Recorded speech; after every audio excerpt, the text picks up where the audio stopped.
Are you concerned about the end of the world? End of times as described in the book of Revelations? A time of crises? A time of death and destruction? Are those times here? Are we seeing the signs?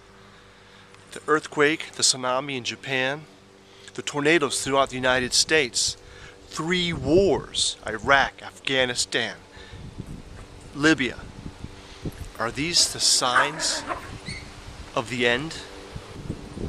You need to get prepared. Let's say they aren't. Shouldn't you still get prepared, just in case? Wouldn't it make sense?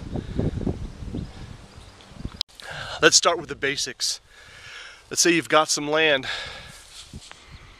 right? Hopefully you've got some livestock. Why do I say hopefully you have some livestock? Because it's going to be the basis of your fertilizer, right? When you have livestock, let's say you have a cow, milk, providing you milk. Okay, you've got milk. Cow is going to eat grass, it's going to eat straw, hay, whatever you have for it. That's going to produce manure. And here's a pile of manure that's going to age. That's going to be your fertilizer.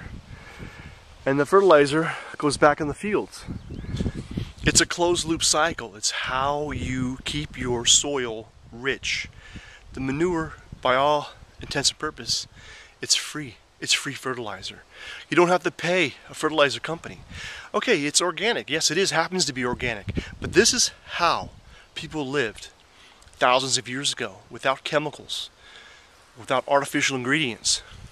And it's going to be what we're going to have to do in a post-apocalyptic scenario when it happens. And it is coming.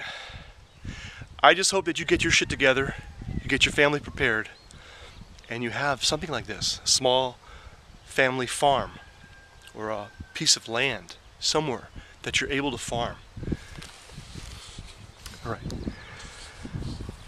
Second thing you're going to need, obviously, is some kind of seeds, seed corn. Something to start the farm, right? Something to start. What are you going to grow? Is it going to be wheat? You can harvest wheat by hand. It's hard work. Corn be a little bit easier, right? Just pull the husks, chop the field down and burn it, or put it in the compost. You have to think about that. Do you have machinery? Does the machinery require oil or gasoline? Can you make your own gasoline or fuel? Will you be able to trade for this fuel to run your tractor, for instance? These are things you have to think about to be prepared. Let's say you decide to grow something else, say like raspberries or strawberries. They're easy to harvest. They have 1 or 2 growing seasons depending upon where you are in the world, and don't require a tractor, but it's hard work. You got to go in there and pick these fruits, and they have a sort of a short shelf life. Now, if you can't trade them or sell them, you're going to need to do something else with them, like make a jam or jelly, or even alcoholic beverage. You can make a strawberry wine, for instance. That's a good way to store it, to store your crops, and keep it in a different form, such that you can, later on trade it, for instance.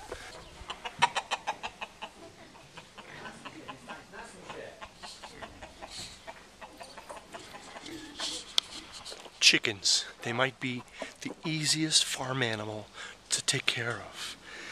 Free-range chickens are not locked up in a coop. They're free to roam. They eat bugs, they eat seeds, they eat insects. There's a rooster right there. To you too. Obviously they're going to give you eggs. An adult female chicken, depending upon the breed, but generally speaking, will give you 1 egg every day. Think about that. There's virtually... Excuse me, sir.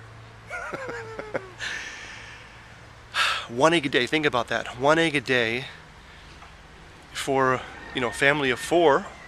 If you've got 10, 12, 20 chickens, you could pretty much survive off of that. That's a good source of protein. Eggs are a very good source of protein.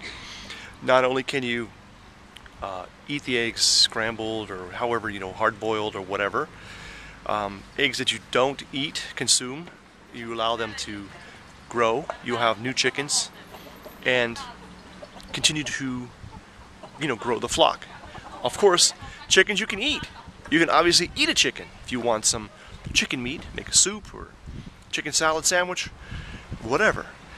Now these chickens, as you see, they're free-range chickens.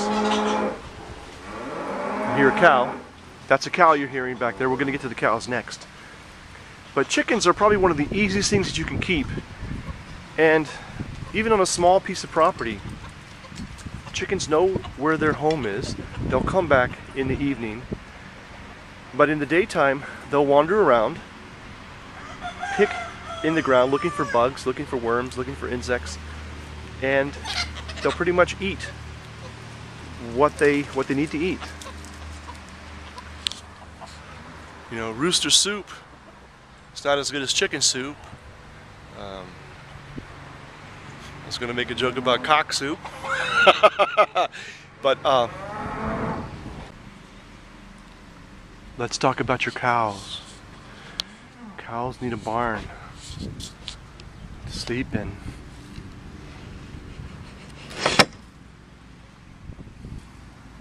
Here's a small barn with 4 cows. Hey, ladies. 1, 2, 3, 4. They are big animals. And you can see the manure that they're producing. Whew. Pretty stinky in here. There's a big pile of manure, needs to go out to the compost. Hey ladies. Cows are ladies, remember that. Bulls are men.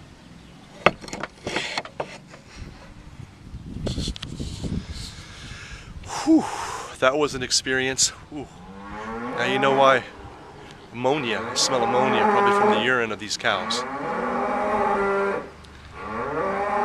It's an important component of any farm, the cows. Again, they produce milk. You can drink that milk, you can trade it, you can make butter, you can make cream. And of course, you can, you know, dairy cows, you can harvest them, you can eat them. The meat generally is not considered to be as good as bull meat, a male cow. Beef is from a bull, is considered to be more tasty. But hey, you know, if you're in a post-apocalyptic situation, you need some meat, you may have to harvest one of your cows. But obviously you can see they're more valuable to you if they are producing milk. You gotta milk them. Again, that requires work. I'm just trying to point out to you how simple it is. If you break it down, do this yourself and survive an apocalyptic situation.